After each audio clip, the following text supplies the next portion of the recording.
अवतार पुरुषों में देव तथा मानव इन दोनों भावों के विद्यमान रहने के कारण साधन काल में वे सिद्ध और सिद्ध जैसे प्रतीत होते हैं।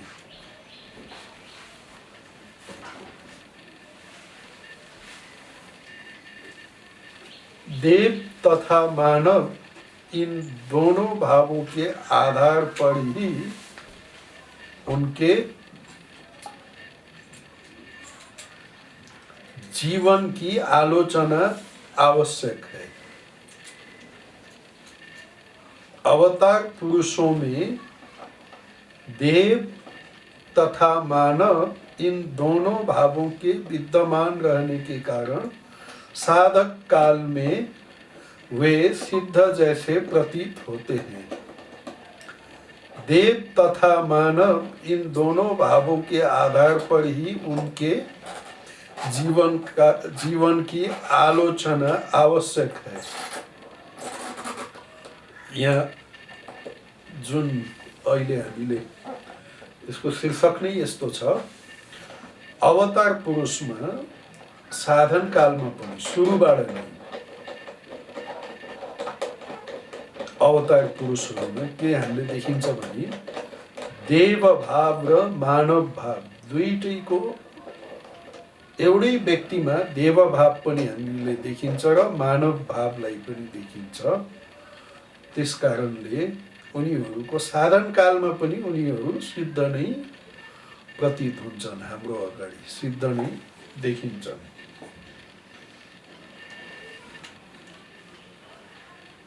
त्यसकारणले देव भाव र मानव भाव दुईटै भावको आधारमा नै अवतार पुरुषको जीवनको आलोचना गर्न, विवेचना अर्थात् डिस्कसन गर्नु आवश्यक पर्दछ।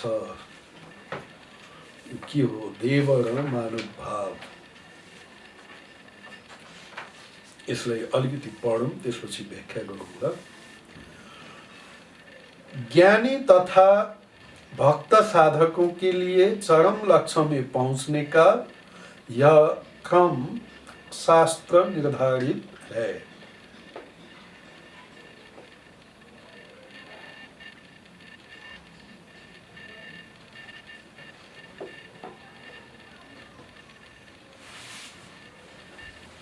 किंतु अवतार पुरुषों में देव तथा मानव इन दोनों भावों का एक साथ संयोग रहने के कारण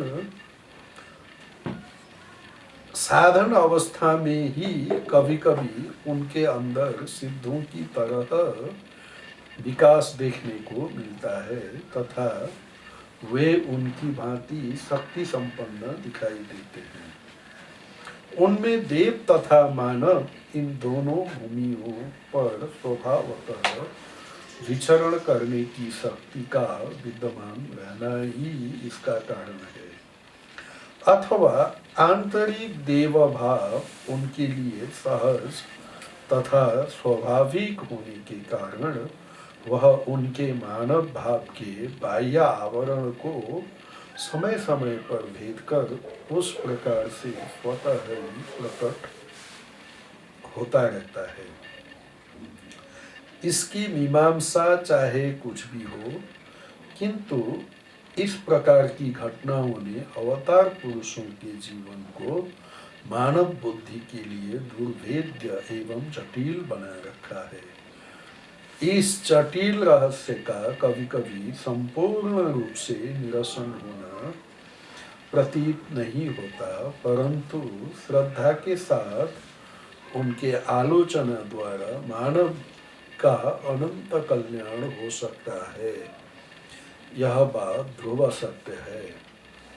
प्राचीन पौराणिक युग में अवतार चरित्र के मानव भाव को ढककर देव भाव का ही विवेचन किया गया है, किंतु संशयाच्छन्न वर्तमान युग में उक्त चरित्र का देव भाव संपूर्णतया उपेक्षित है तथा मानव भाव की ही आलोचना हो रही है।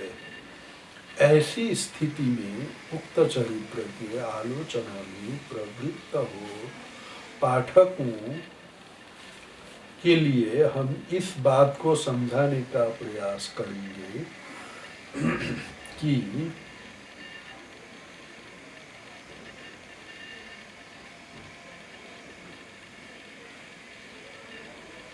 उनमें दोनों भाव एक साथ विद्यमान है। यह कहना आवश्यक है कि यदि देवमान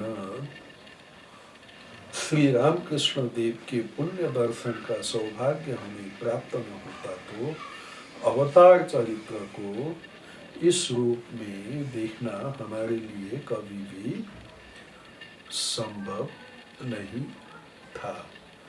इसमें मुख्य रूपमा दुईटा कुराको चर्चा गरिएको छ। एउटा चाहिँ देव भाव अर्थात् डिभिनिटी, अर्को चाहिँ मानव भाव जसलाई अब अङ्ग्रेजीमा भन्दा ह्युम्यानिटी पनि भनिन्छ। यो दुईटा मानव भाव र देव भाव दुईटैको सम्मिश्रण, दुईटै अवतार पुरुषमा दुईटैको संयोग रहन्छ। त्यही भएर साधन कालमा पनि अवतारहरू सिद्ध महापुरुषहरूकै जस्तो उनीहरूको आचरण पनि देखिन्छ। र अवतार पुरुषहरूमा यो यी दुई भूमि, एउटा चाहिँ देवभूमि र मानव भूमि, यो दुई भूमिमा नै विचरण गर्न सक्ने शक्ति विद्यमान रहन्छ। अथवा आन्तरिक देवभाव उनके लिए सहज स्वाभाविक, त्यो देवभाव पनि सहज स्वाभाविक रहन्छ। मानव भाव को बाह्य आवरणलाई भेद गरेर उनीहरू त्यो देवभावलाई उनीहरूले म्यानिफेस्ट, डिभिनिटीलाई उनीहरूको प्रत्येक क्रियाकलापमा हामीले चाहिँ त्यो देख्न सक्दछौँ। अब यस विषयमा अलिकति चर्चा गर्न ठिक होला कि जस्तो मलाई लाग्छ। अब हामीले देव भाव, मानव भाव भनेको त मोटामोटी हामीले बुझ्दछौँ। अब देव भावको बारेमा डिस्कसन गर्नुभन्दा यही मानवमा पनि, मान्छेमा पनि हेरौँ न। अब अवतार पुरुषमा त हामीले मानव भाव र देव भावको दुईटैको सम्मिश्रण हामीले देख्छौँ, होइन? र मान्छेमा पनि फेरि हामीले कुनै कुनै मान्छेमा फेरि हामीले त्यही मान्छेमा पनि यदि देव भाव त एकातिर छ, अर्कोतिर मानव भाव त छ, फेरि अझै एउटा हामीले यहाँ जोड्यौँ भने कुनै कुनै मान्छेमा हामीले पशु भाव पनि देखिन्छ नि। कुनै मान्छेको राम्रो आचरण भएन भने हामीले के भनिन्छ भन्दा, यसको आचरण त राम्रो भएन, यो त पशुको जस्तो आचरण भयो भनेर पनि हामीले भनिन्छ नि। बेला मौकामा यसो कुरामा पनि हामीले कस्तो पशुको जस्तो आचरण गरेको हो अथवा कस्तो राक्षसको जस्तो आचरण गरेको हो भनेर हामीले भनिन्छ नि। भनेपछि कुनै कुनै मान्छेको एउटा यो मानव भनेको एउटा चाहिँ मिडल, एउटा यस्तो किसिमको भनौँ न, एकातिर चाहिँ हाम्रो यही हामीभित्र एकातिर चाहिँ पशुभाव पनि छ। किनभने 84 योनि हामीले यो 84 लाख योनि फेरेपछि, 84 लाख योनि फेरेपछि बल्ल हामी मान्छे भएको भनेपछि त्यो इभोल्युसनमा त हामी पशु पनि, यो मान्छे बन्नभन्दा पहिला त कीट पतङ्ग ढुङ्गा मुढा इत्यादि हुँदै हुँदै हुँदै हुँदै हुँदै हुँदै हुँदै हुँदै मान्छेसम्म हामी आएको भनेपछि त्यो पशुको संस्कार पनि हामीभित्र चाहिँ छँदैछ। त्यसपछि हामी चाहिँ मानव एउटा भन्ने कहलायौँ, शरीरको रूपमा चाहिँ हामी मानव बन्यौँ। अनि त्यसपछि चाहिँ अब यो आध्यात्मिकतामा जो मान्छे लागेका हुन्छन्, हामी किन आध्यात्मिकतामा लागेको त? हामी किन यो स्पिरिचुअलिटी भनौँ, आध्यात्मिकता भनौँ, साधना भनौँ, साधनामा यो साधना भनेको के हो? वास्तवमा हामी किन साधनामा लाग्छौँ, किन साधना गर्छौँ? साधना भनेको के हो? अर्को शब्दमा भनौँ भने यसलाई स्पिरिचुअल प्र्याक्टिस पनि भनिन्छ र अझै अर्को तरिकाले भन्दा साधना भनेको, साधक भनेको, साधना भनेको स्ट्रगल पनि हो। साधना भनेको स्ट्रगल भनेको एक किसिमले यो सङ्घर्ष पनि हो। हामी साधारणबाट अलिकति माथि उठ्ने प्रयास पनि हो, प्रयत्न पनि हो। मान्छेमा नै हेरौँ भने पनि अब कुनै कुनै मान्छे एकदमै स्वार्थपर, स्वार्थपरायण, स्वार्थले भरिएको मान्छे पनि हुन्छन्। अब त्यो त्यसलाई एकदमै स्वार्थपर मान्छेले आफ्नो स्वार्थको लागि कुनै कुनै बेलामा त्यो मनुष्यतालाई भन्दा पनि अझै तल्लो स्तर, मनुष्यता भन्ने कुरा पनि हराएर अझै तल्लो स्तरमा गएर आफ्नो स्वार्थको लागि केही पनि गर्न तयार पनि भएको हुन्छन्। त्यो भयो, मनुष्यभन्दा पनि मुनि गयो, एकदमै स्वार्थपर भनेपछि आफ्नो भनेर केही आफ्नोभन्दा बाहिरको केही नबुझ्ने।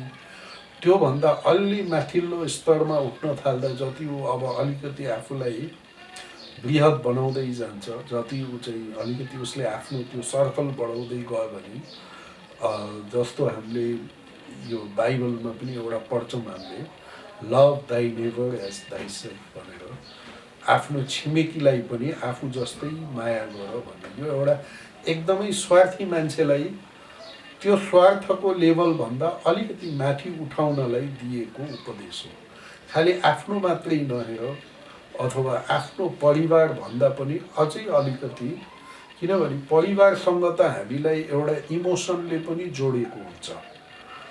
आफ्नै परिवारको लागि, आफ्नै सन्तानको लागि, आफ्नै छोराछोरीको लागि त पशुले पनि के गर्छ। त्यो इभन पशुहरूले पनि आफ्नो सन्तानको लालन पालन त गरेको हुन्छ नि। त्यही भएर त्यो आफ्नो एउटा परिवारभन्दा पनि अझै अलिकति माथि उठेर छिमेकीहरूलाई पनि कतै केही आवश्यकता छ कि उनीहरूलाई पनि केही उनीहरूको लागि पनि केही गर्नुपर्ने छ कि भनेर आफ्नो परिवारभन्दा माथि उठेर आफ्नो छिमेकीहरूमा पनि केही, उनीहरूलाई पनि केही गर्नु, उनीहरूको लागि पनि केही गर्न सकिन्छ कि भन्ने किसिमको एउटा जुन धारणा हो, त्यो आफ्नो एउटा सानो सर्कलबाट अलिकति माथि उठ्ने जुन प्रयत्न हो, त्यो त्यसको लागि एउटा स्ट्रगल चाहिन्छ। आफ्नै परिवारको लागि मान्छेले स्वतः उसको इन्स्टिङ्क्टले नै उसलाई त्यो उबाट त्यो काम गराउँछ।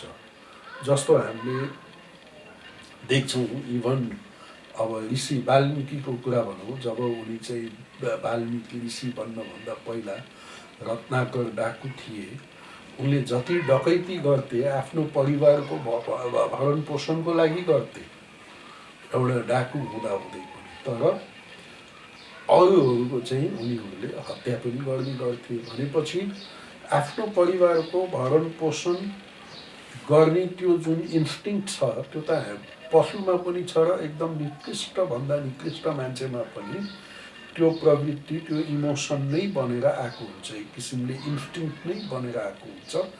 त्योभन्दा माथि उठ्नको लागि, निस्वार्थ बन्नको लागि उसले चाहिँ आफ्नो त्यो सानो सर्कलबाट बाहिर निस्केर आफ्नो छिमेकीहरूमा पनि अलिकति हेर्नु पर्यो, उनीहरूलाई पनि मेरो सहायताको आवश्यकता छ कि छैन भनेर त्यहाँ उठ्न पर्यो। अनि आफ्नो छिमेकी भन्दा पनि अझै माथि उठेर आफ्नो कम्युनिटी, आफ्नो छिमेकी, आफ्नो कम्युनिटी, त्योभन्दा पनि अझै माथि उठेर उसले चाहिँ त्यहाँभन्दा पनि माथि उसले कसरी उठ्ने भन्दा त्यहाँभन्दा पनि ऊ माथि उठ्नलाई एउटा आफ्नो राष्ट्रको लागि उसले त्यसलाई भन्छ नेसनलिस्टिक फिलिङ। त त्यहाँ उसले आफ्नो कुनै कुनै अवस्थामा एउटा राष्ट्रको लागि आफ्नो पारिवारिक सुख सुविधालाई पनि त्याग गर्नुपर्ने हुन्छ एउटा देशको लागि। जस्तो हामीले रामायणमा पढ्छौँ, रामचन्द्रले आफ्नो राष्ट्रको लागि पारिवारिक सुख सुविधालाई त्याग गर्नुभएको थियो भन्दा त्यो अझै एउटा हायर मोटिभ भयो। एउटा त लभ दाइ नेभर एज दाइ सेल्फ भनेपछि एउटा परिवारभन्दा माथि उठ्ने अर्को एउटा भयो, ठुलो सर्कल भयो। त्योभन्दा माथि चाहिँ राष्ट्र भयो। अनि त्योभन्दा पनि माथि चाहिँ वसुधैव कुटुम्बकम अर्थात् पुरै विश्वका मान्छे नै पुरै पृथ्वीमा सबै मेरै आफन्तहरू हुन् भन्ने त्यो अझै ठुलो फिलिङ भयो त्यो चाहिँ। अनि त्योभन्दा पनि अझै माथि गएर केवल मान्छेमा मात्रै होइन, भगवद् गीताले हामीलाई के सिकाउँछ भने आत्मवत् सर्वभूतेषु भनेको मलाई जुन मभित्र जुन किसिमको मभित्र म आफू म जे छु, मैले आफूलाई जतिको माया गर्छु या जतिको प्रेम गर्छु त्यस्तै नै सर्वभूतेषु सबै भूतलाई, सर्वभूतमा यहाँसम्म कि पशु पक्षी कीट पतंग मान्छे, सबै देशका मान्छे, विश्व ब्रह्माण्डका मान्छे अथवा जति प्राणीहरू छन् सबैमा त्यो आत्मवत् सर्वभूतेषु यही एउटै आत्मा, एउटै कन्सियसनेस, त्यही तत्त्व नै सबै भूतमा त्यही आत्मतत्त्व रहेको हुनाले म र अर्को एउटा साधारण कीट पतङ्गसम्म पनि कुनै किसिमको भेदभाव छैन भनेर त्यस किसिमले त्यो जब एकदमै आत्मवत् सर्वभूतेषुमा पुग्छ त्यो उसको सम्पूर्ण रूपले चाहिँ डिभाइन क्वालिटी हो। त्यो कस्तो क्वालिटी हो भने डिभाइन क्वालिटी हो। त्यो देव मानव भन्छ जुन मान्छेले आत्मवत् सर्वभूतेषुको अनुभव गर्न सक्छ, सम्पूर्ण प्राणीमा आफूलाई नै आफू नै देख्न सक्छ, जस्तो आफ्नो लागि उसले सोध्छ प्रत्येक प्राणीमा त्यही तत्त्वलाई नै देख्छ, त्यही आत्मतत्त्वलाई नै सर्वभूतमा उसले देख्न सक्छ। त्यो भएपछि त्यो मान्छे चाहिँ कस्तो हुन्छ भने त्यो मान्छेलाई देव मानव भनिन्छ।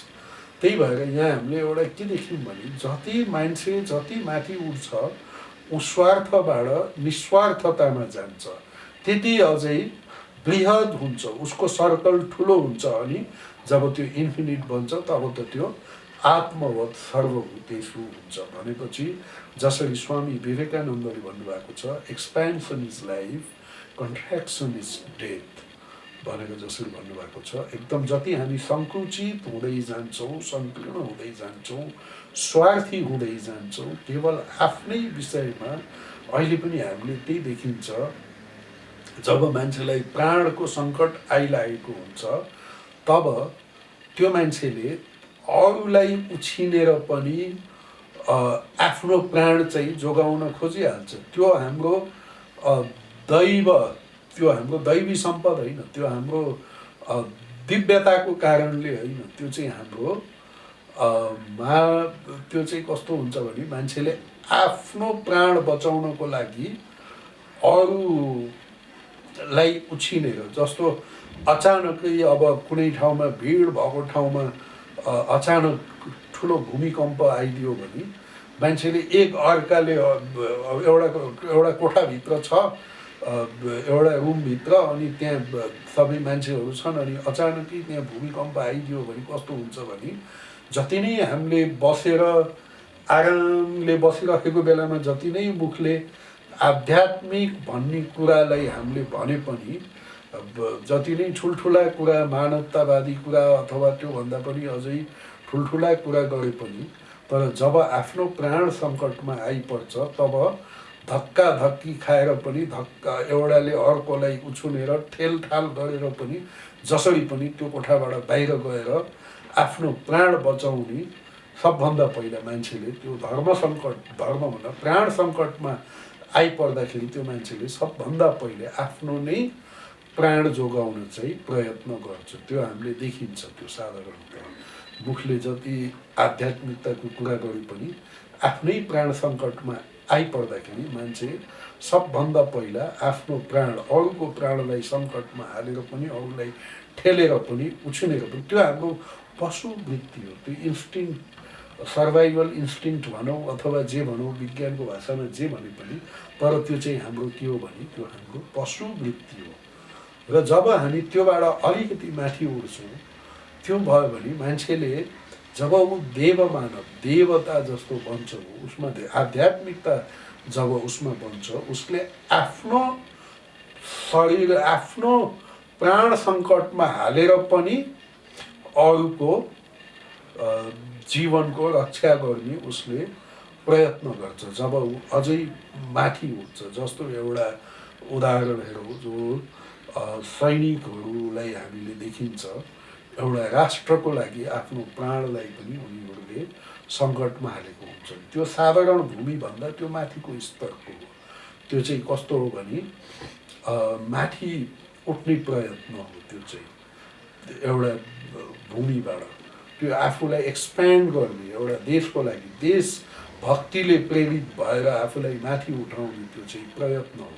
तर त्यो पनि एक किसिमले यदि हामीले यसरी हेऱ्यौँ भने एउटा मानव भन्ने उसलाई एउटा हामीले पुल भनेर एउटा पुलको रूपमा हेऱ्यौँ भने, एउटा पुलको एकातिर चाहिँ पशुको संसार छ, पुलको अर्कोतिर चाहिँ देवताको संसार छ, देवत्व डिभिनिटी छ, पुलको यतापट्टि चाहिँ एनिमलिटी भनौँ छ, अनि त्यो मानव भनेको त्यो दुईटाको टग अफ वार जस्तो ऊ चाहिँ बिचमा पुलमा खडा छ। अब उसलाई कहिले चाहिँ पशु वृत्तिले तान्छ, कहिले चाहिँ उसलाई देव वृत्तिले जब तान्छ, जब देवत्वतिर ऊ लम्किन्छ तब उसको स्याक्रिफाइस त्यहाँ झल्किन्छ। र जब चाहिँ उसमा पशु वृत्तिले तान्छ तब मान्छेले आफ्नो स्वार्थको लागि केही पनि गर्न सक्छ।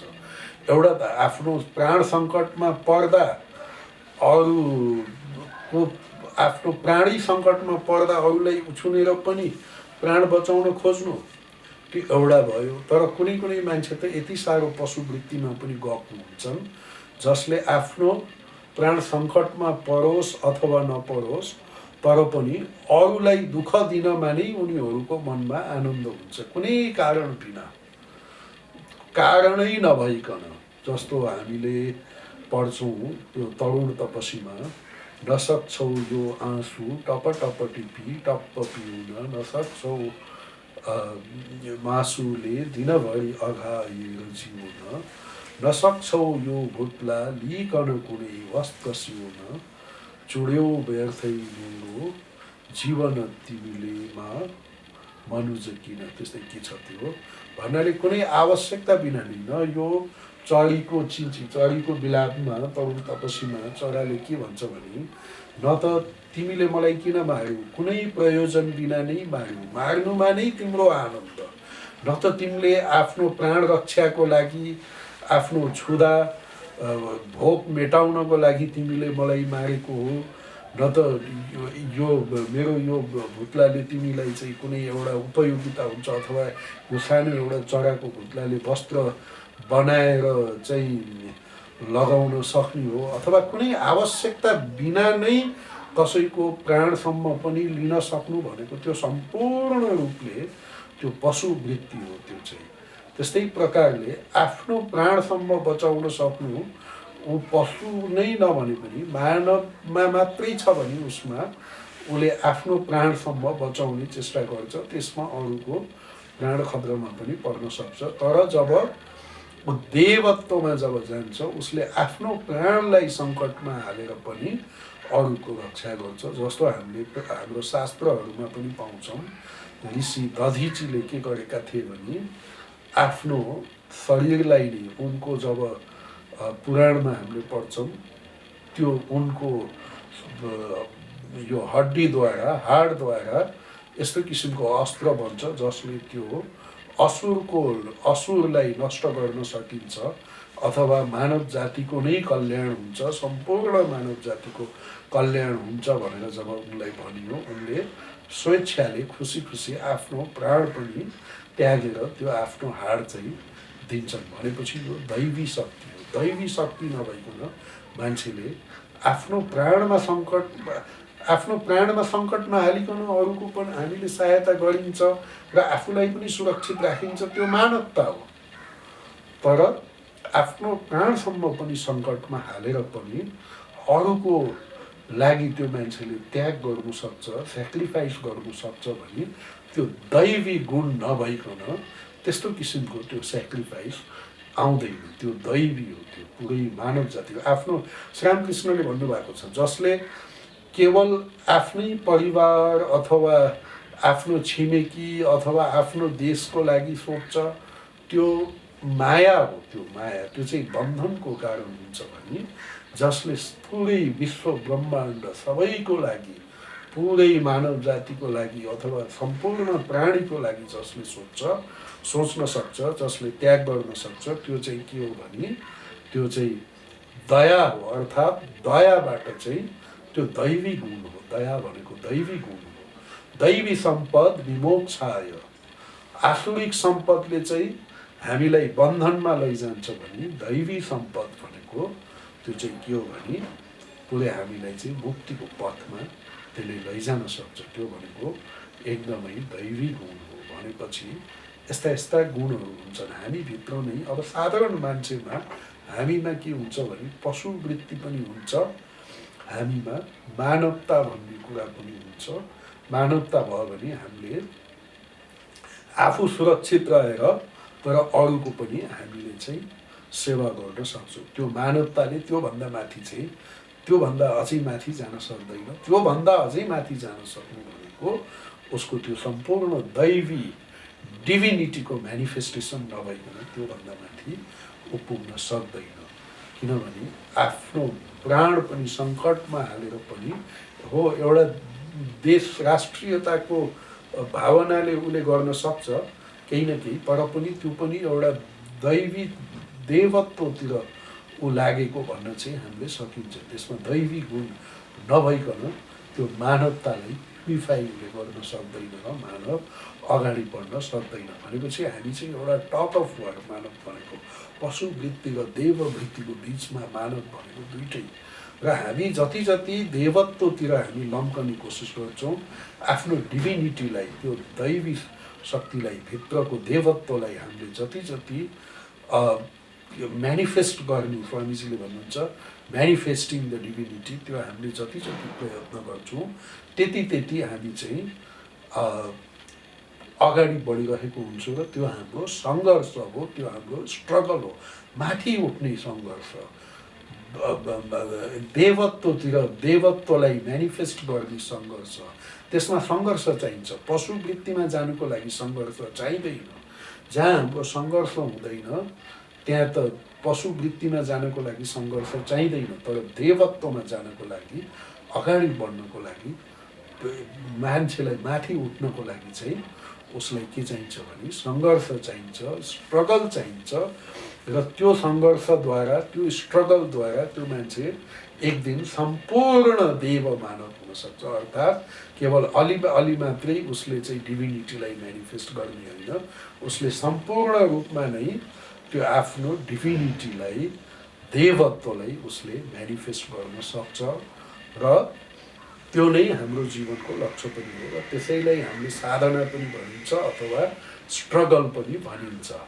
अब यहाँ हामीले के अर्को कुरा देख्छौँ भने, अब यो प्याराग्राफले हामीलाई के भन्छ भने हामीहरू जुन साधारण हामीहरू मान्छे हौँ, हामीहरू जुन साधारण मान्छे, अहिले जुन मान्छेको रूपमा हामी जन्मेका छौँ, हामीहरूमा धेरै जसो के हो भने हामीमा केही मानवतावादी, मानवको गुण नभइकन त मान्छे बन्दै गर्दैन। पशुवृत्ति मात्रै भएको त पशु नै बन्छ, उसको शरीर नै पशु योनिमा नै उसले जन्म लिन्छ। तर हामीमा चाहिँ केही न केही पनि मानवताको, मान्छेको गुणहरू भएको हुनाले, पशुबाट हामी माथि उठेको हुनाले हाम्रो शरीर नै परिवर्तन गरेर हामी मानव शरीर लिएर जन्म ग्रहण गर्छौँ। तर देव शरीर भन्ने अर्को छुट्टै किसिमको देखिँदैन। यही मानव शरीरभित्र नै हामीले सम्पूर्ण रूपमा आफ्नो देवत्वलाई पनि म्यानिफेस्ट गर्न सक्छौँ। र त्यसपछि त्यो शरीरमा कुनै किसिमको परिवर्तन हुँदैन। यो इभोल्युसन भनेको सम्पूर्ण रूपमा हाम्रो मनको इभोल्युसन हो, शरीरको इभोल्युसन होइन, हाम्रो मनको इभोल्युसन हो। पशुवृत्तिबाट 84 लाख योनि फेरेर हामी मान्छे बन्दा चाहिँ शरीर फेर्दै फेर्दै फिजिकल इभोल्युसन हुँदै हुँदै हुँदै विभिन्न शरीरको परिवर्तन गर्दै गर्दै गर्दै हामी मान्छेको शरीर परिवर्तन गरेर एउटा मानव शरीर हामीले प्राप्त गर्न सक्छ। यही मानव शरीरद्वारा नै हुन्छ र त्यो देवत्व भनेको त्यो सम्पूर्ण रूपमा मनको इभोल्युसन र वास्तवमा त्यो कम्प्लिटली इभल्भ भयो भने ऊ देवता नै बन्छ। देवता पनि यही मानव शरीरमा नै मान्छे पनि हुन्छ, देवता पनि हुन्छ र पशुवृत्ति त हामीमा छँदैछ। र त्यही कुरा यहाँ भनिन्छ, जब अवतार पुरुषहरूमा चाहिँ पशुवृत्ति त हुँदै हुँदैन। त्यो कुरा हामीले हेरौँ। अब इभोल्युसन भनेको के हो? यो मेन्टल इभोल्युसन भनेको जुन हामीले देखिन्छ जो अवतार पुरुषहरू हुन्छन्, श्रीरामकृष्णले वचनामृतमै पनि भन्नुभएको छ, 4 किसिमका मनुष्य हुन्छन्। एउटा चाहिँ बद्ध जीव, एउटा चाहिँ बद्ध जीव, त्यसपछि चाहिँ अर्को चाहिँ बद्ध जीव, अर्को चाहिँ साधक अर्थात् स्ट्रगलिङ सोल, अर्को चाहिँ मुमुक्षु जीव जसलाई मुमुक्षु जीव भनिन्छ, बद्ध जीव, मुमुक्षु जीव, र अर्को चाहिँ अझै अर्को हेऱ्यौँ भने चाहिँ हामीले नित्य मुक्त जीव र मुक्त जीव। अब मुक्त जीव भनेको जसले सङ्घर्षद्वारा मुक्ति पायो, त्यो बद्ध जीव हो भने चाहिँ ऊ मुक्त जीव, सङ्घर्ष बिचमा मुमुक्षु भएर त्यसपछि चाहिँ मुक्त जीव बन्न सक्छ। तर अवतार पुरुषहरू चाहिँ नित्य मुक्त भएको हुनाले त्यो बद्ध जीव भन्ने क्याटेगोरीमा आउँदै आउँदैनन्। उनीहरू चाहिँ नित्य मुक्त छन्, कहिल्यै पनि बन्धनमा नपर्ने। ती चाहिँ हुन् अवतार पुरुषहरू। र त्यो अवतार पुरुषहरूको बाल्यकालबाट नै के हुन्छ भने उनीहरूमा दुईटा कुरा एउटा हामीले देखिन्छ। सम्पूर्ण मानव उनीहरू चाहिँ हुन्छन् भनेको उनीहरूमा त्यो पशुवृत्ति हुँदैन, उनीहरूमा चाहिँ मानवको संस्कार हुन्छ र उनीहरूमा चाहिँ देवत्व, सम्पूर्ण रूपमा देवत्व पनि हुन्छ। मानव र भावको र देवत्व भावको हामीले चाहिँ सम्मिश्रण पाइन्छ। त्यो कारणले गर्दा त्यो पशुवृत्ति जस्तो भनिन्छ, जस्तो अब कुनै पनि एउटा महापुरुषहरूमा सानैबाट अवतार पुरुषहरूमा विवेकानन्द, रामकृष्ण अथवा शङ्कराचार्य, बुद्ध यस्ताको हामीले जीवनहरू पढ्यौँ भने बुद्धमा पनि सानैबाट कसैलाई कष्ट दिने त्यो वृत्ति थिएन नि। बुद्धमा हामीले देख्छौँ नि, एउटा हाँसको प्राण बचाउनको लागि आफ्नो प्राणसम्म पनि सङ्कटमा हाल्नु खोजेको हामी बुद्धको जीवनी पढ्दा पनि हेर्छौँ, देख्छौँ। हामीले विवेकानन्दको जीवनी पढ्दा पनि देख्छौँ। त्यो हामीले के देख्छौँ भने कहिले पनि आफ्नो खुसीको लागि, आफ्नो लागि अरूको प्राण सङ्कटमा अथवा अरूलाई कष्ट नदिने, अरूलाई तकलिफ नदिने, त्यो उनीहरूमा सानैबाट हुन्छ। उनीहरूमा मानव जस्तो कुनै कमजोरी पनि होला, इमोसन पनि होला, त्यो कुराहरू पनि लिएर जन्मेको होला नि। त्यो मानव भाव नै रहेन भने त मानव शरीर नै रहँदैन। किनभने जब मानव भाव नै रहेन भने त मानव शरीर रहन सम्पूर्ण रूपले देव भाव नै छ भने त उसको जन्म नै कसरी हुन्छ र उ त मानव भावको केही न केही अलिकति भए पनि मानव भाव को अवलम्बन नगरिकन उ त मान्छेको शरीरमा आउनै सक्दैन। उसलाई त फेरि देवताको वैकुण्ठमै बस्नु पर्यो, पृथ्वीमा उसको शरीर धारणै हुँदैन। अवतरण गर्न छ भने उसमा मानव भाव भन्ने हुन्छ, उसमा इमोसन हुन्छ, तर उसको चाहिँ पशुवृत्ति उसमा हुँदैन। यो कुरा बुझौँ। र कुनै पनि हालतमा उसले अरू आफ्नो खुसीको लागि अरूलाई दुःख र तकलिफ दिँदैन। उसको जन्मबाट नै त्यो हुँदैन। तर हामीहरूमा नै हामीले आफ्नै जीवनको सानो बचपनको एकदमै बाल्यकालकोदेखि हामीले यदि कुनै कुरा हामीमा सम्झना आउँछ भने केही न केही आफ्नो खुसीको लागि अरूले अलिकति तकलिफ अरूलाई तकलिफ दिनु कम बढी मात्रामा, त्यो चाहिँ केही न केही आफ्नो अरूलाई उछिनेर अरूलाई अलिकति कष्ट भए पनि होस्, मैले सुख पाए भइहाल्थ्यो भनेर आफ्नो सुखको लागि त्यो स्वार्थी भावना भन्ने चाहिँ हामीमा केही न केही सानैबाट केही न केही मात्रामा हुन्छ। कसैमा कम मात्रामा हुन्छ, कसैमा बढी मात्रामा हुन्छ। त्यो चाहिँ हामीमा चाहिँ किनभने त्यो वृत्ति हुन्छ। तर जुन ईश्वर जब मनुष्य रूपमा आउनुहुन्छ उहाँहरूमा चाहिँ त्यो किसिमको स्वार्थी भावना सानैबाट नै हुँदैन। तर अरू जुन मानवका गुणहरू हुन्छन्, कमजोरीहरू हुन्छन्, त्यो चाहिँ हामीले देखिन्छ। जस्तो एउटा उदाहरणको लागि रामचन्द्र सीताको लागि रुनु भएको थियो, त्यो कुरा हामीले रामायणमा पढिन्छ, हा सीता भनेर। त्यो एउटा चाहिँ त्यो मानव, यसमा पशुवृत्ति भन्ने एक बिन्दु पनि छैन। तर यसमा चाहिँ के छ भने मानवको एउटा कमजोरी चाहिँ हामीले चाहिँ देख्न सक्छौँ। किनभने उहाँले सीताको लागि चाहिँ उहाँ रुनु भएको थियो। त्यो चाहिँ एउटा मानवीय गुण हो, त्यो एउटा मानवको कमजोरी हो। अनि तर रामचन्द्रमा हामीले सम्पूर्ण अर्को के देख्छौँ भने देवत्वको भाव त चाँडै हामीले जताततै हामीले देख्न सक्छौँ। तर पशुवृत्ति त हामीले एक बिन्दु पनि हामीले देख्दैनौँ नि रामचन्द्रमा, भगवान् रामचन्द्रमा। त्यस्तै प्रकारले बुद्धको जीवन हेऱ्यौँ भने पनि। तर हाम्रै जीवनलाई एनालाइज गरौँ या आसपासको सानो बच्चाहरूलाई गरौँ भने कुनै कुनै बेलामा सानो बच्चाहरू चरा मार्दा उनीहरूको मनमा अलिकति आनन्द आउँछ। गुल्टी लिएर चराहरू पनि मार्दा बिना कारणै मारिरहेको पनि हुन्छन्।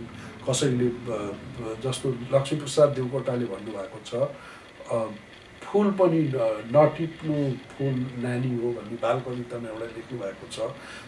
त्यसो गर्दा फुल पनि बिना कारणै फुललाई छोडिहाल्ने अथवा पात यसो उभिरहेको बेलामा पातको अगाडि एउटा अब सानो बोटहरू छ र बोटको छेउमा उभिरहेको छ भने अकारणै हातले पात मिचिरहनु भनेको त्यो पनि एउटा कसैलाई तक्लिफ दिनु हो। अकारणै त्यो पात मिचिरहनु अथवा किरा छ भने अकारणै त्यसले केही क्षति गरेकै छैन, तर पनि नगर्दा पनि गर्दै पनि त्यसलाई चाहिँ मिचिहाल्नु, किचिहाल्नु या त्यसलाई मारिहाल्नु, त्यो किसिमको प्रवृत्ति केही न केही हामीभित्र या केटाकेटीहरूभित्र हामीले देख्न सकिन्छ। त्यो किनभने त्यो सम्पूर्ण रूपमा पशु त्यसलाई नभने पनि, तर त्यसमा पनि केही न केही पशुवृत्ति नैबाट नै, पशु योनिबाट नै हामीले ल्याएको हो। किनभने अकारण अरूको हामीले अरूलाई तक्लिफ दिइरहेको छौँ, त्यो हामीमा हुन्छ नै हुन्छ। तर अवतार पुरुषहरूमा त्यस्तो किसिमको वृत्ति कदापि पनि हुँदैन। उनीहरूमा मानव सुलभ केही गुणहरू होलान्, केही इमोसनहरू होलान्, तर कसैको अरूलाई तक्लिफ दिएर आफू आनन्दित हुने त्यो किसिमको पशुवृत्ति चाहिँ हुँदैन। मानव सुलभ केही होलान् ती कुराहरू, अनि उनीहरूमा चाहिँ देवत्व हुन्छ। त्यो देवत्वले प्रेरित हुँदाखेरि उनीहरूले सानैबाट नै आफ्नो प्राणलाई दाउमा लगाएर पनि अरूहरूलाई कसरी हामीले चाहिँ रक्षा गर्न सकिन्छ, आफूले नखाएर पनि आफू भोकै रहेर पनि कसरी अरूको भोक पहिला मेटाउन सकिन्छ, त्यो सबै दैवी गुणहरू हुन्। यो चाहिँ आफूले खानुभन्दा अगाडि पनि अरू पनि कोही भोको छ कि, अरूलाई पनि भोजन चाहिन्छ कि भनेर जसले पहिले सोध्छ, त्यो चाहिँ भयो एकदमै, त्यो चाहिँ उसको दैवी गुणहरू भयो। त्यस्ता दैवी गुणहरू अवतार पुरुषहरूमा सम्पूर्ण रूपमा देखिन्छ। यो त एउटा साधारण तरिकाले यसलाई एनालाइज गर्ने मैले एउटा आधार मात्रै बनाएको, र दैवी गुणहरूमा त अरू गुणहरू पनि देखिन्छ। जस्तो श्रीरामकृष्णमा हामीले देखिन्छ सम्पूर्ण रूपमा चाहिँ उहाँ सानैबाट कतिचोटि चाहिँ समाधिमा पनि लीन हुनुभयो। त्यो अझै माथि उठेर हामीले हेर्दा श्रीरामकृष्ण चाहिँ केवल स्पर्शले मात्रै अथवा इच्छाले मात्र अरूलाई मुक्ति प्रदान गर्न सक्ने, त्यो हामीले त 1 जनवरी 1886 दिनमा जुन भएको थियो त्यो पनि हामीले जीवनीमा पढिरहेकै छौँ। त्यो सम्पूर्ण रूपमा उहाँको त्यो दैवी गुण अथवा दैवी शक्ति, त्यो पुरै दिव्यताको भाव, उहाँ अवतार हो भन्ने, अवतारको सम्पूर्ण कम्प्लिट म्यानिफेस्टेसन त्यो हो। त्यो त छँदैछ भनेपछि हामीले अवतार पुरुषहरूमा चाहिँ 2वटा भाव मुख्य रूपमा देख्न सक्छौँ, जुन चाहिँ यो लास्ट प्याराग्राफले भन्छ। यसपछि अर्को प्याराग्राफमा पछि जाउँदा अवतार जीवन में साधक भाव भन्ने, यसमा चाहिँ हामीले के देख्छौँ भने अवतार पुरुषहरूमा एउटा मानव भाव पनि हामीले देखिन्छ र देवभाव पनि सम्पूर्ण रूपमा अवतार पुरुषमा हुन्छ। उनीहरू चाहिँ जन्मबाट नै पर्फेक्ट हुन्छन्।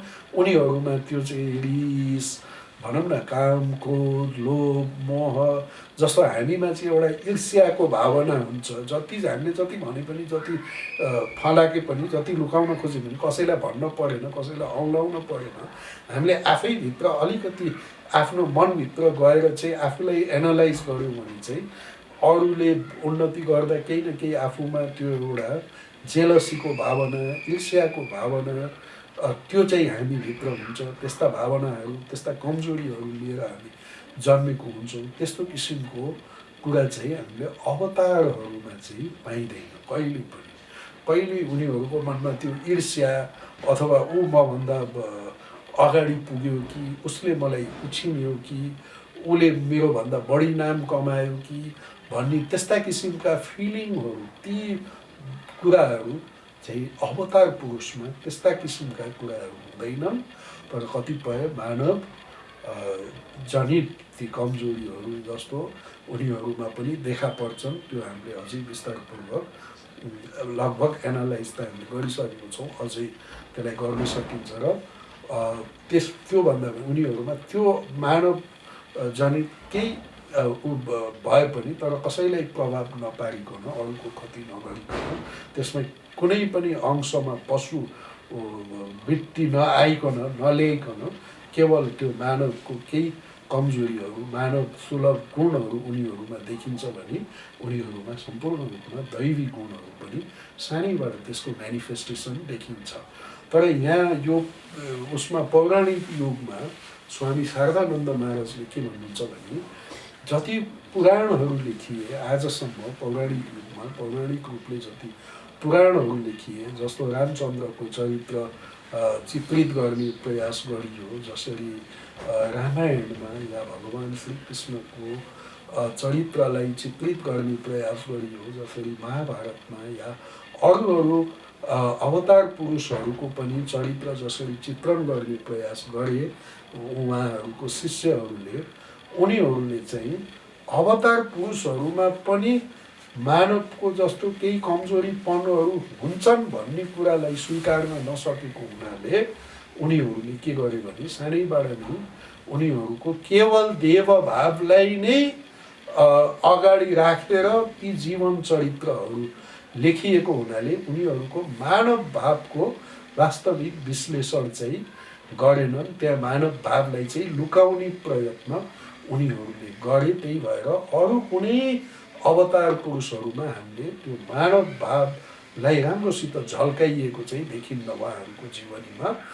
तर यही भन्नुहुन्छ श्रीरामकृष्णको अहिले वर्तमान युगमा हाम्रो स्वामी शारदानन्द महाराजले श्रीरामकृष्णको जुन मानव भाव छ, किनभने मानव शरीर ग्रहण गरिसकेपछि मानव भाव नै नलिकन कसरी मानव शरीरमा रहनु, त्यो जुन मानव भाव छ अथवा मान्छेमा देखिने केही कमजोरीहरू पनि जुन हुन्छन् त्यो कुराहरूलाई नलुकाइकन, त्यो कुराहरूलाई पनि अगाडि राखेर साधक, विशेष गरेर उहाँहरू साधक हुँदाखेरि सिद्धत्व प्राप्त गर्नुभन्दा पहिला जुन उहाँहरूको अवतार पुरुषहरूको जुन किनभने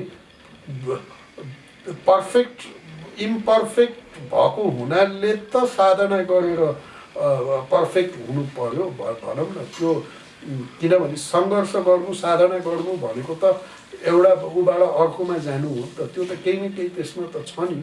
त्यही भएर त्यसलाई पनि लिएर त्यसको पनि आलोचना गरेर त्यसरी चाहिँ यो जीवनी लेखिएको छ श्रीरामकृष्ण लीला प्रसङ्ग। र त्यसको पछाडि उद्देश्य के हो भने हुन त अवतार पुरुषहरू जन्मबाट नै नित्य सिद्ध भनेपछि एभर पर्फेक्ट त छँदैछ एउटा ठाउँमा, तर त्यो हुँदाहुँदै पनि उनीहरूमा पनि जुन साधक हुँदाखेरि जुन कमजोरीहरू जुन देखिन्छन् त्यो बेलामा चाहिँ उनीहरूले कसरी त्यो साधन कालमा ती कमजोरीहरूप्रति कसरी विजय प्राप्त गरे, कसरी उनीहरूले चाहिँ साधना गरेर उनीहरूले चाहिँ सिद्धत्व कसरी प्राप्त गरे, पर्फेक्सन कसरी प्राप्त गरे, उनीहरू पनि त्यही विद्यार्थी बनेर नै जसरी एउटा विद्यार्थीले विद्यार्थी बनेपछि त पढ्नै पर्यो, त सिधै प्रोफेसर नबनेर विद्यार्थी बनेरै सबैलाई जानुपर्छ। त्यस्तै प्रकारले एउटा साधक बनेर साधना गर्दा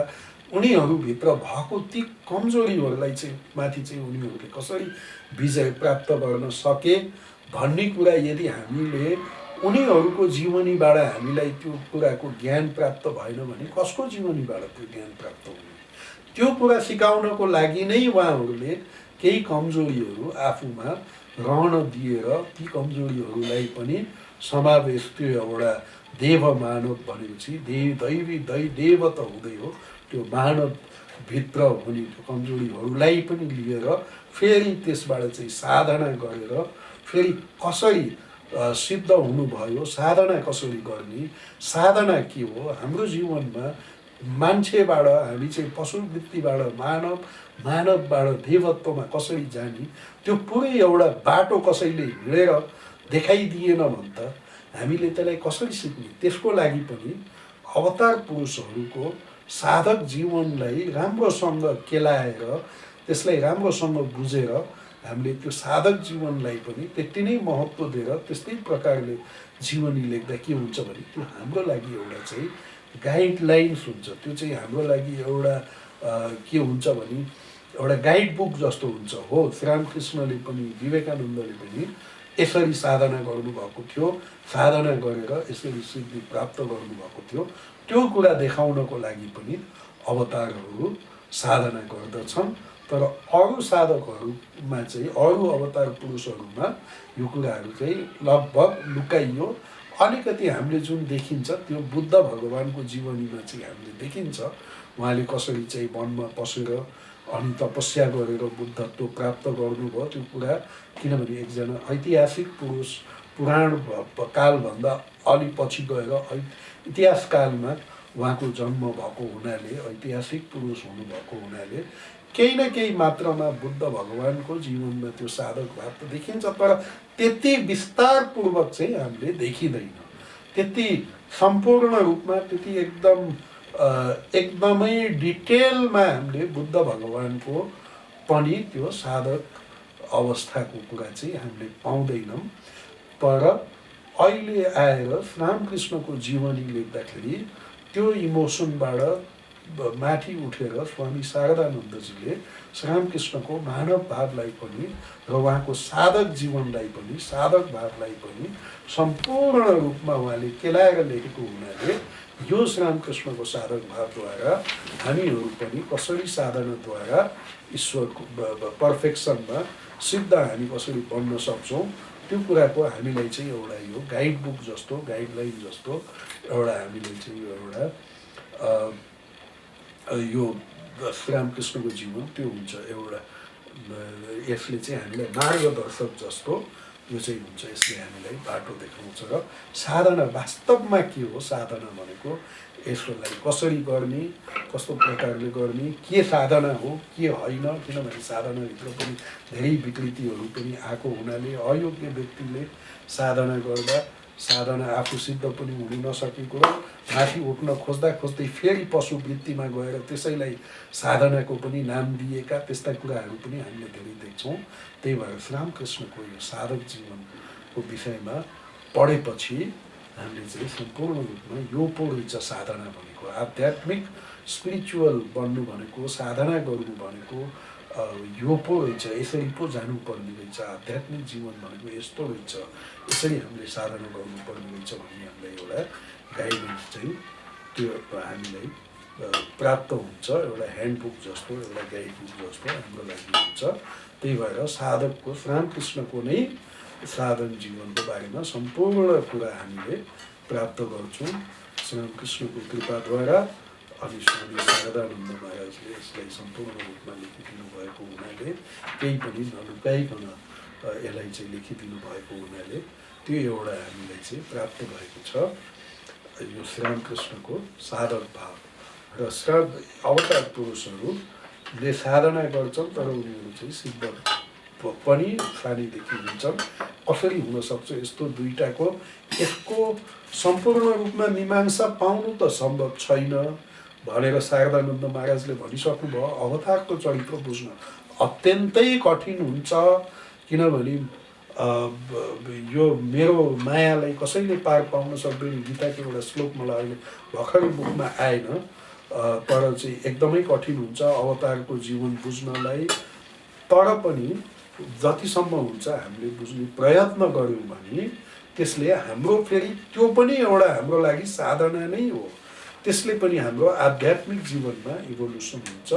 हाम्रो केही न केही जति जति हामीले श्री रामकृष्णलाई बुझ्ने प्रयत्न गर्छौँ, उहाँको मानव भावलाई लिएर र उहाँको चाहिँ त्यसैभित्र फेरि कति कुन के हो दैवी भाव, देव चरित्रलाई जति हामीले चाहिँ बुझ्ने प्रयास गर्छौँ, अवतार चरित्रलाई हामीले जसरी बुझ्ने प्रयत्न गर्छौँ, त्यसले चाहिँ हाम्रो आध्यात्मिक जीवनमा नै त्यो पनि हाम्रो एउटा आध्यात्मिक जीवन नै हो र त्यसले हामीलाई हाम्रो साधनामा पनि धेरै सहायता गर्छ। र जति जति हामीले चाहिँ श्री रामकृष्णको देवत्वलाई बुझ्दै जान्छौँ, त्यति त्यति हाम्रो पनि देवत्व केही न केही म्यानिफेस्ट नभइकन डिभिनिटी त्यो कुरालाई पनि बुझ्न सकिँदैन। एउटा त्यो सम्पूर्ण मीमांसा नपाइए पनि एउटा उदाहरण श्री रामकृष्णले चाहिँ के दिनुभएको छ भने, जसरी धेरै जसो साधारण नियम त के हुन्छ भने पहिला इम्पर्फेक्ट हुन्छ, त्यसपछि साधनाद्वारा पर्फेक्ट हुन्छ, त्यही नै नियम हो। जस्तो धेरै जसो फलको वृक्षहरूमा हामीले के देख्छौँ भने पहिला फुल आउँछ, त्यसपछि फल आउँछ।